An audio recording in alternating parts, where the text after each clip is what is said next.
Hello friends, welcome to RNG kitchen. இன்றைக்கி நம்ம வீடியோவில் என்ன பார்க்க போகிறோம் அப்படின்னா, வாழை இலையில் எப்படி அழகாக மீன் வறுவல் செய்கிறது அப்படின்னு தான் பார்க்க போகிறோம்.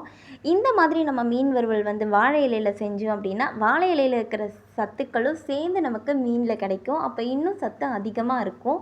ஸோ மறக்காமல் அதுக்கு முன்னாடி நீங்கள் சப்ஸ்கிரைப் பண்ணிக்கிங்க நம்ம சேனலை. இப்போது மீன் வறுவல் பண்ணுறதுக்கு நான் ஃபஸ்ட்டு மீனை நல்லா கழுவி எடுத்து வச்சுருக்கேன். இன்றைக்கி நான் மத்தி மீன் எடுத்திருக்கேன். இந்த மத்தி மீன் நல்லா கழுவி எடுத்துகிட்டு இதில் மீன் மசாலா ஆட் பண்ண போகிறேன். பாருங்கள், மீன் மசாலா ஒரு 3 ஸ்பூன் அளவுக்கு நான் ஆட் பண்ண போகிறேன். உங்களுக்கு காரத்துக்கு எவ்வளோ தேவையோ அந்த அளவுக்கு நீங்கள் மசாலாஸ் ஆட் பண்ணிக்கலாம். நான் ஒரு 3 ஸ்பூன் அளவுக்கு மசாலா ஆட் பண்ணியிருக்கேன். அதுக்கப்புறம் கொஞ்சமாக இஞ்சி பூண்டு பேஸ்ட், அதாவது ஒரு ஸ்பூன் அளவுக்கு இஞ்சி பூண்டு பேஸ்ட் சேர்த்துக்கலாம் நம்ம. பாருங்கள், இஞ்சி பூண்டு விழுதும் சேர்த்தாச்சு. அதுக்கப்புறம் இந்த மீன் மசாலாவில் ஆல்ரெடி உப்பு கொஞ்சம் கம்மியாக இருக்கும். ஸோ இப்போ நம்ம கொஞ்சமாக உப்பு சேர்த்தோம் அப்படின்னா இன்னும் கொஞ்சம் நல்ல ஒரு டேஸ்ட்டில் கிடைக்கும்.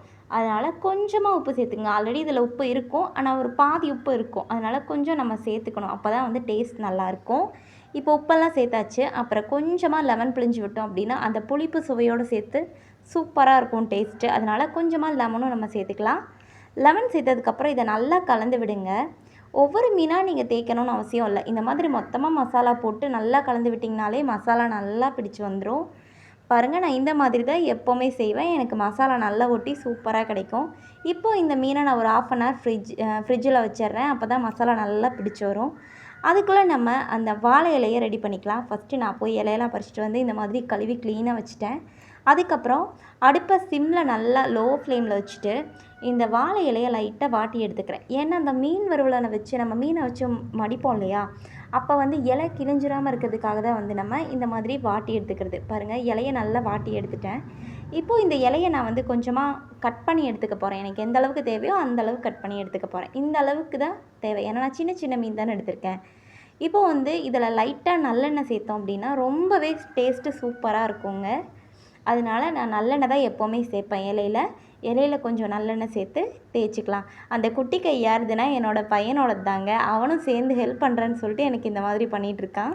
இப்போது நம்ம மசாலா போட்டு வச்ச மீன் ஒரு 1/2 அன் ஹவர் ஆயிடுச்சு. இப்போ மசாலாலாம் நல்லா பிடிச்சி வந்துருச்சு. இப்போ அதையும் இதில் சேர்த்துடலாம். வாங்க, ஒவ்வொரு மீனாக சேர்த்துக்கலாம். நான் ஒரு 3 மீன் மட்டும் இந்த இலையில் வைக்க போகிறேன். 3 மீனை வச்சு இந்த இலையை மடித்து நூல் கட்டிக்க போகிறேன். அப்படியே மடித்து நூல் கட்டிட்டேன்.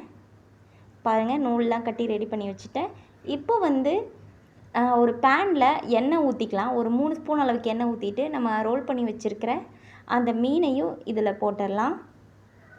பாருங்கள், இது லோ ஃப்ளேமில் வச்சு ஒரு 3 நிமிஷத்துலேருந்து 4 நிமிஷம் வரைக்கும் நல்லா சூடாகணும். இந்த மாதிரி 2 சைடும் போட்டு நல்லா பரட்டி எடுங்க. அப்போ தான் நல்லா மீன் வெந்து வந்திருக்கும். ஒரு 3 நிமிஷம் இல்லைன்னா 4 நிமிஷம் தாங்க, அதுக்குள்ளே மீன் ரெடி ஆகிடும்.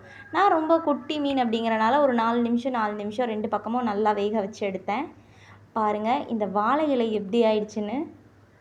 அப்போ உள்ளே இருக்கிற மீன் பாருங்கள், இந்த வாழை இலையில் இருக்கிறதெல்லாம் சேர்ந்து கிடச்சி சூப்பரான ஒரு டேஸ்ட்டில் வந்திருக்கும். பாருங்கள், இன்றைக்கி சூப்பரான ஒரு மத்தி மீன் வறுவல், அதுவும் வாழை இலையில் வச்சு ரெடி பண்ணியாச்சு. உங்களுக்கு பிடிச்சிருந்துச்சின்னா மறக்காமல் கமெண்ட்டில் சொல்லுங்கள். அப்படியே நம்ம சேனலை சப்ஸ்கிரைப் பண்ணிடுங்க. தேங்க்யூ.